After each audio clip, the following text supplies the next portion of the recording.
My friends, welcome. This is Archangel. Rapists, murderers, plunderers. We have all heard the characterizations of males. However, in case you have been left out of the loop, let me bring you up to speed. Criminals come in two flavors, male and female, because the human animal is cruel and abusive to all others, period. Yet we foist ugliness and evil onto the male sex and wholesomeness and purity onto the female sex. Because we are gynocentric, we elevate females and devalue males. Thus, females that display criminal behavior or act upon or exhibit any of the so-called deviant and criminalistic male behaviors are thought of by the general populace as flukes or rare anomalies and generally handled as expeditiously and quietly as possible. In all actuality, there have been similar numbers of female criminals throughout history as compared to male criminals, if not more. Many historians believe it was much easier for females to get away with their crimes, as no one would suspect a woman as having the means, capability, or deviant tendencies needed for wrongdoing, and thus females could go undetected, flying under the radar. Meanwhile, male wrongdoers garner the most attention, thereby continuing the negative and unfair stereotypes of the male sex. And we use such negative attention as justification for the bigoted views society has come to embrace about males.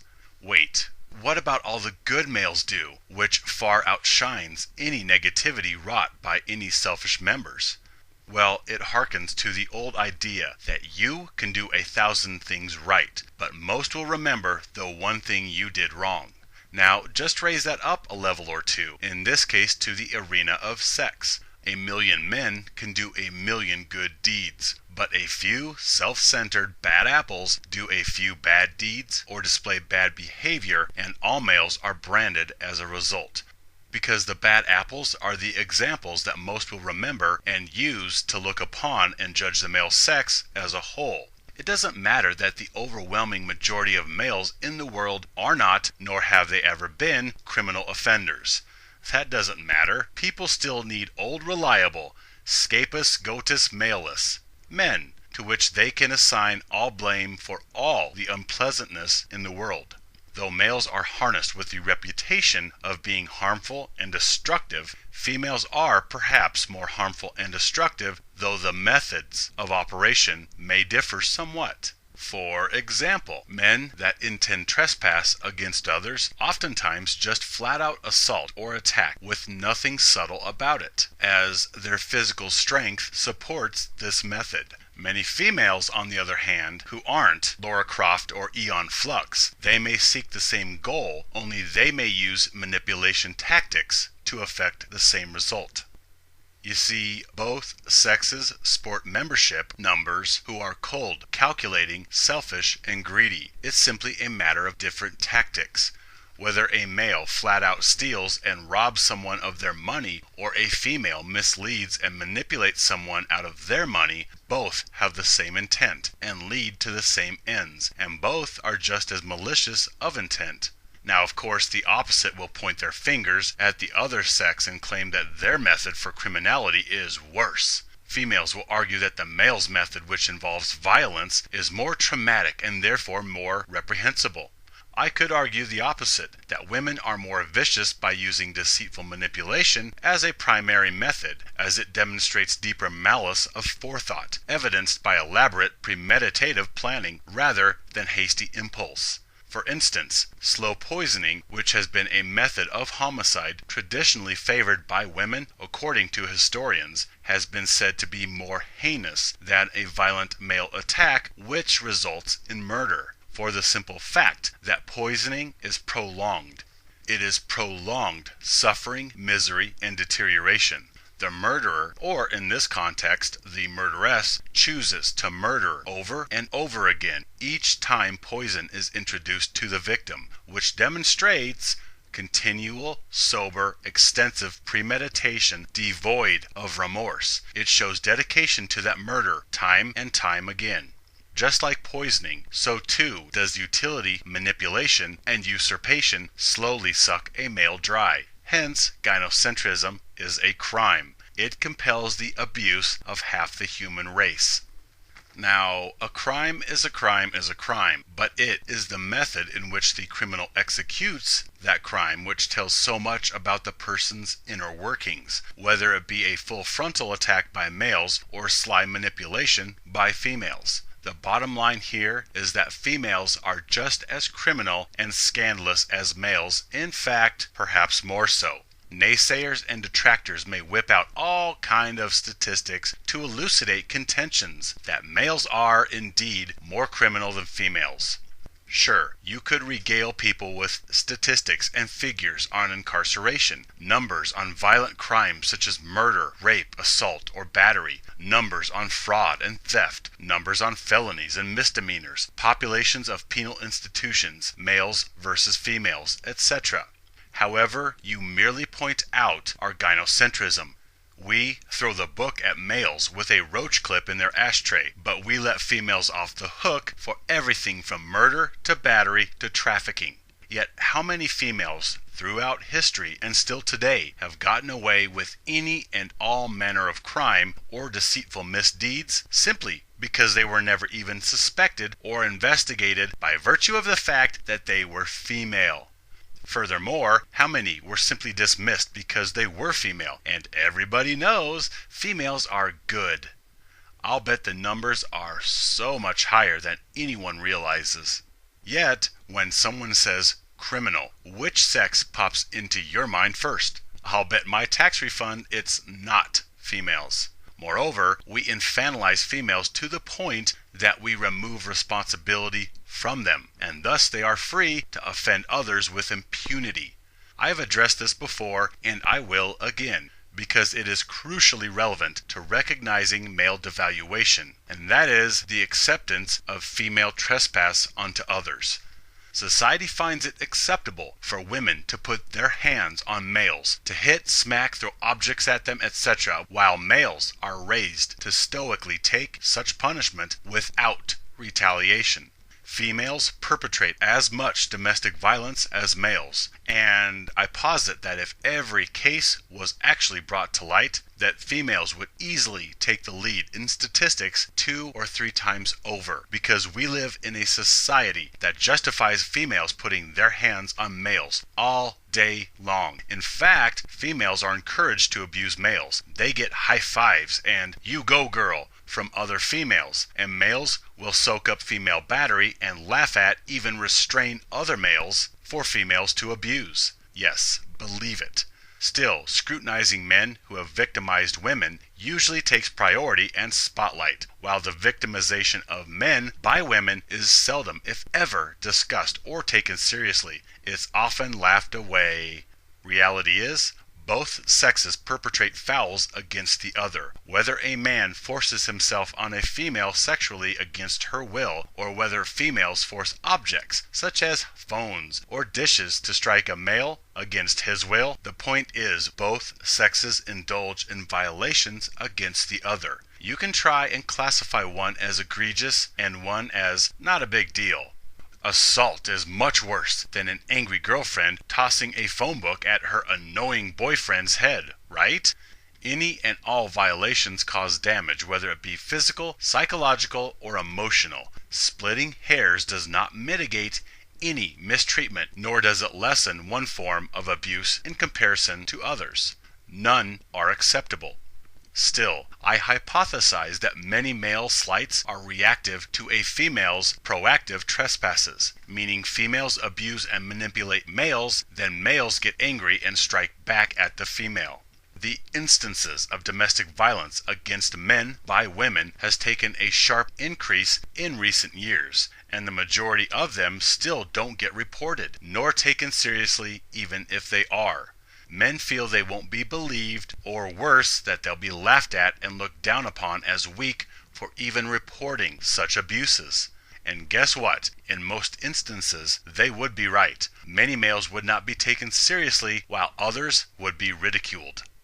For instance, what would your knee-jerk reaction be if you heard any old anonymous male say, "When my girlfriend gets mad, she throws things at me," or "I told my wife I wasn't in the mood, but she would not take no for an answer," Or my wife likes to humiliate me in front of friends and family. Or my fiance hits me a lot and calls me names. So, what would you think initially of any guy who said any of these things? Would you have the urge to laugh? Or would you think that they were weak, or whiny, or soft? Or worse yet, would you justify such abuse in your own mind and think, yeah, he probably did something to deserve it? Would you care whether or not he really was a victim, or simply dismiss him as weak and pitiful? The shame and embarrassment alone will cause most reports of female-to-male domestic assault to go unreported, and rightfully so. Most males would be hauled away to the county motel even if he is the victim. Females feel free and emboldened to trespass onto males. I was chatting with a guy one time who said that his girlfriend will strike him if he is not in the mood whenever she beckons. And he told me that once he had had a long day, it was rough at work, and he was just simply too tired. And so when he rebuffed her advances and told her, "Not tonight, sweetheart," she got pissed, grabbed a hold of his scrotum, and yanked so hard that he thought she had ripped something and he would need to go to the hospital. Yeah, apparently she goes off like this all the time. I guarantee these types of occurrences are more epidemic than we know, yet most would simply laugh off this type of thing and dismiss it.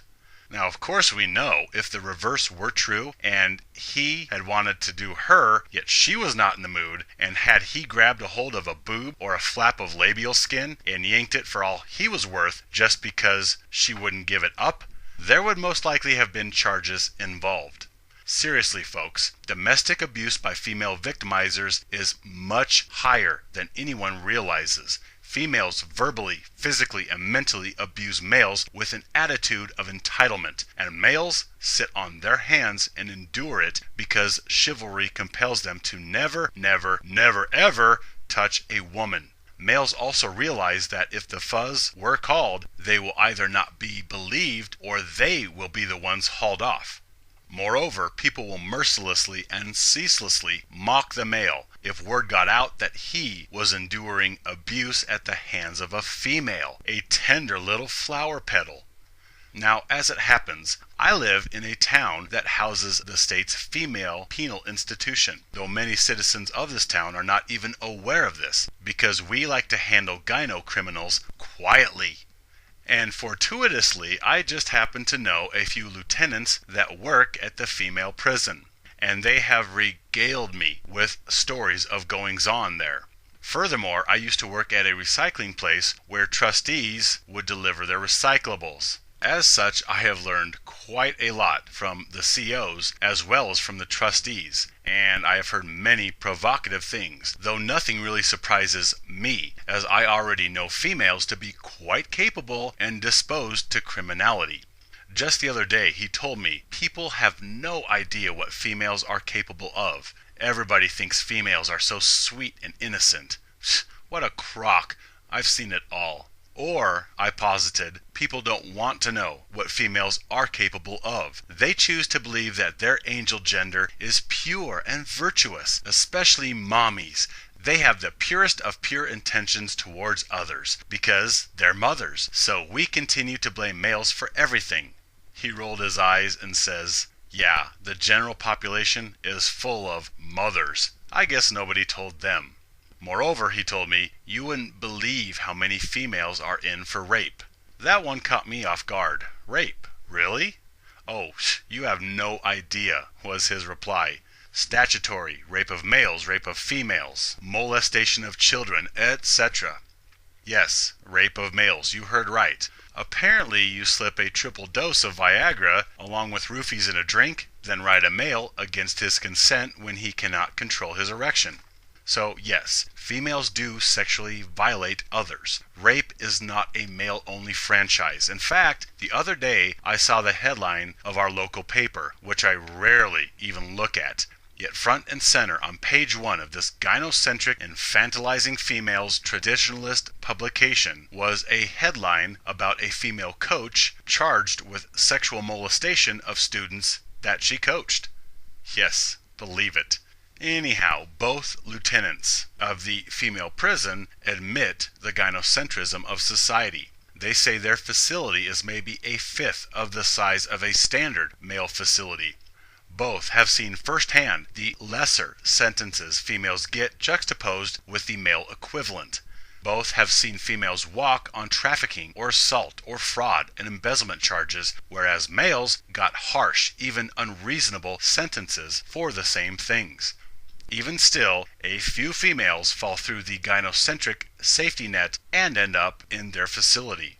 These folks are not fooled by female propaganda as the more loving and caring of the species. These corrections officer acquaintances of mine manage red pills every day. I needed to delve further, and of course, I pressed for details.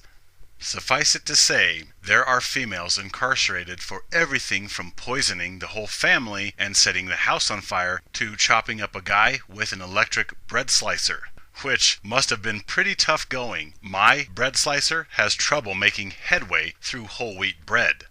There are females who maimed boyfriends, mothers who maimed their own children. One gal is there because she put her toddler's hands and feet in acid, which destroyed all appendages except for a partial thumb and finger on one hand. Any vile thing males can do, females do also. Theft, robbery, grand larceny, armed robbery, bank robbery, murder, embezzlement, manslaughter, rape, fraud, assault, etc. Females are just as vicious as males, sometimes even more so, according to my acquaintances. Yeah, remember little Annie? Anything you can do, I can do better? Does that apply to hacking up the landlord? Yet citizenry, especially males, fail to see reality and will hold on to fairy tales of female benevolence and purity.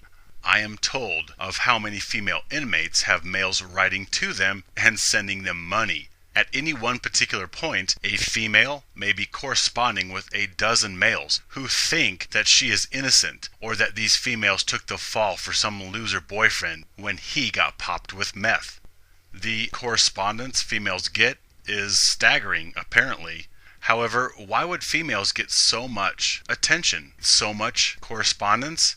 Because we think females are angels, and these females play on that societal perception and manipulate males even from confinement. Moreover, females continue to use sexuality to manipulate males. Female inmates try to use sex to manipulate officers. He tells me that any subcontractor that does work there is not allowed interactions with females because they will try and use sex or innocence and fragility to manipulate anyone they can, especially males, because males are such pitiful, weak slabs of jelly around females.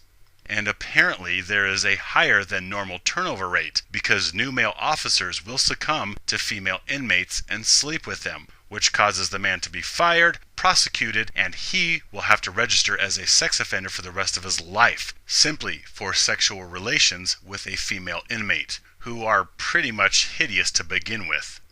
Most people never hear about any of this type of thing. All we get inundated with is male offenders, or what goes on inside male prisons. Well, guess what? Privilege vacuums are not better, nor more angelic when they are confined. These females do not sit around and embrace each other in a sisterhood of divinity, nor pray for world peace or forgiveness to those who falsely accuse them. Nope, females enact their true character. They fight with each other, they have gangs and girlfriends, and they sleep with each other. They wheel and deal. They assault officers and throw all manner of fluids at them. They clog toilets, they paint their walls with feces, and they hurl used tampons around. You will see females' true nature in this environment. They have to enact their true predispositions, since they do not have males around to manipulate into handling their business for them, so they have to.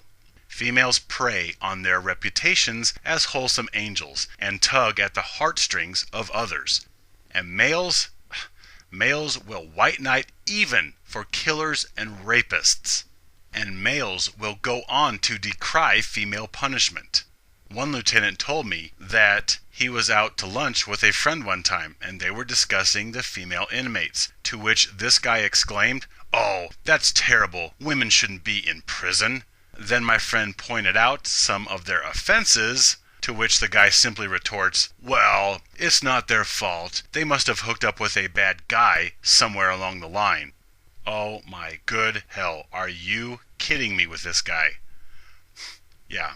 So, females are angels, and the small handful that are not, well, they were influenced by males. A guy somewhere along the line tainted their angelic nature, and that's why females go bad. Once again, we blame males for everything, including the wrongful actions of females. Wow. Are we so biased against males that people really believe this? Yes, actually, we are. We demean and devalue males so much that people truly do believe this. But you see, this is our societal priority, gynocentrism. We devalue males so that we may dispose of them. No matter what females do, they are relinquished of responsibility due to traditionalism's infantilization of them. So females enjoy purity of reputation, elevation of worth, and exoneration of responsibility for their actions. Males are quite literally the world's whipping boys. We blame, abuse, whip, and punish males for the wrongdoings of females. So, bad girls? Ha, no. There are no bad girls, only bad boys who have influenced good girls. My friends, help me to awaken males to reality. Stand with me, live free.